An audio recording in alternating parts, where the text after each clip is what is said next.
What's up everyone, John from ARTV. It's time for a review of the Sophomore LP by Sam Smith. He's a singer-songwriter from the UK, a crooner, somebody from the soulful R&B influenced pop affectation that I enjoyed a little bit whenever his first album, In the Lonely Hour, came out, but overall, I felt like it was very disappointing, middle-of-the-road talent that was kind of being squandered on some songs that didn't really go anywhere. It's like he's lighting a fire and then never stoking it again to keep the fire burning. But one thing I admired from the start, this dude can sing. Sam Smith, such a talented vocalist, and here on this new album, which is called The Thrill of It All, we see those vocal talents come to life even more. Now, whenever I heard the lead-off single, Too Good at Goodbyes, I wasn't overtly impressed. I thought it was good, and I still think that it has grown on me some, but it's not one of those songs that feels even as strong as some of his other singles from the last album, like I'm Not the Only One. But as I listened through the album, I really started to see that I feel like the majority of the life in The Thrill of It All is in the second half. Whenever that second half really starts to hit you, right around him most prominently,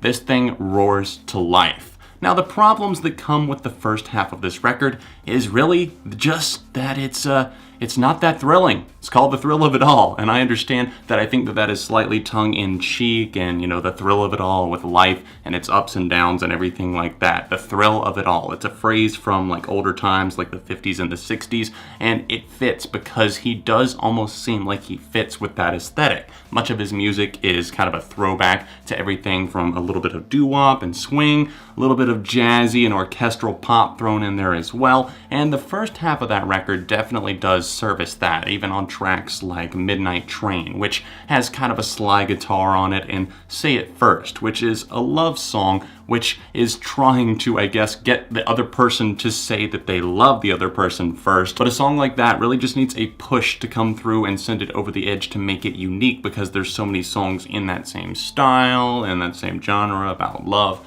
relationships, everything like that. And Sam Smith himself said about half the songs are personal, about half of them just aren't. They're just about whatever situation came to light whenever himself and his co-writers were making this album. And I feel like this is one of the more impersonal ones. It's fine, it exists, it's there, and that's how I feel about half of the songs on the album, unfortunately. Once we get past the tried and true yet somewhat mundane Burning, we get to a song that just feels miraculous. It's a huge song. It has such a swell and vibrato to it that I have to praise it. I have to single it out. I have to shine a spotlight on it, because Sam Smith, if the ball's coming in right here, he takes it, knocks it out of the park, just crushes it on every level. This is a song about coming out not only to himself, but also to God. And this song is capitalized. If you noticed on Spotify or Apple Music when you're listening, it's him in all caps. And in biblical terms, normally whenever God is referenced or referred to, it is at least a capital H or else capital H-I-M. So here he's talking about his coming out story, not wanting to be disliked by either fathers,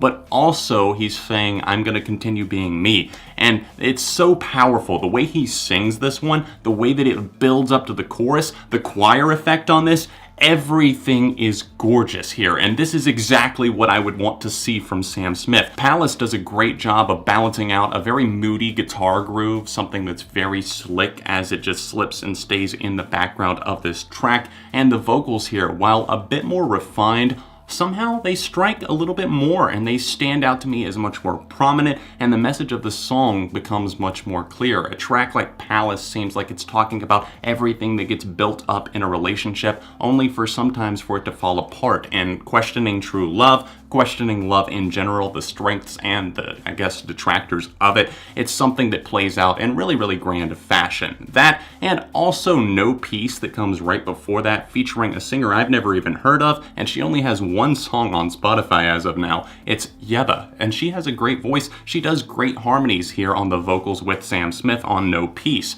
This is probably my second favorite track here. I feel like this could definitely be a single, and it's just really an ace up the sleeve because you don't see it coming, especially after a song like Baby You Make Me Crazy, which is kind of fun, it's kind of playful on a song like that, and I do not dislike that one, but then No Peace comes in and really just offers us something different that you can sink your teeth into. We closed the album out on Pray, which was the second single released from The Thrill of It All, and this song took a little bit for me to understand. It's different musically, it has a bit more of an almost glitch hop hip hop effect to it, a little bit of an electronic swell in the background as well, but there's also your traditional piano, and obviously if you've listened to this album at all, you know that there's plenty of piano, guitar, traditional strings, orchestration, that sort of thing. And a lot of these instrumentals are quite beautiful, and that's one thing that I definitely admire, even if they do feel a bit middle of the road at times. I like the amount of effort that went in there. And on a track like Pray, he really does bring something to the light that is very important. He talks about his own selfishness. It seems like he's condemning a lot of his egotistical and young and crazy and wild ways,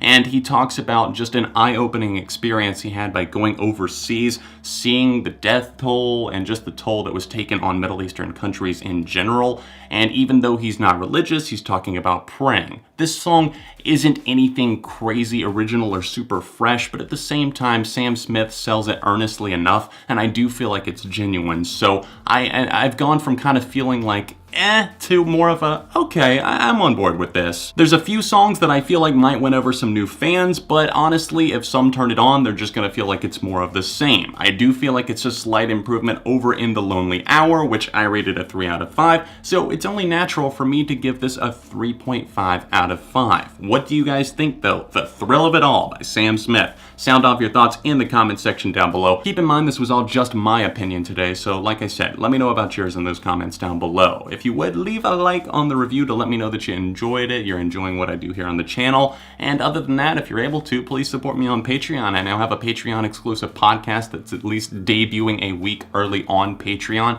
If you're able to, please support. It's the top link down below. You can also go directly to my Patreon by tapping this annotation in the corner here. You can see my last Sam Smith review right over here, or a recent pop review by tapping right over here. All of my social media links can be found in the description down below. I'm most active on Twitter at ARTV Reviews. And other than that, be sure to subscribe to the channel, and I'll see you soon right here on ARTV.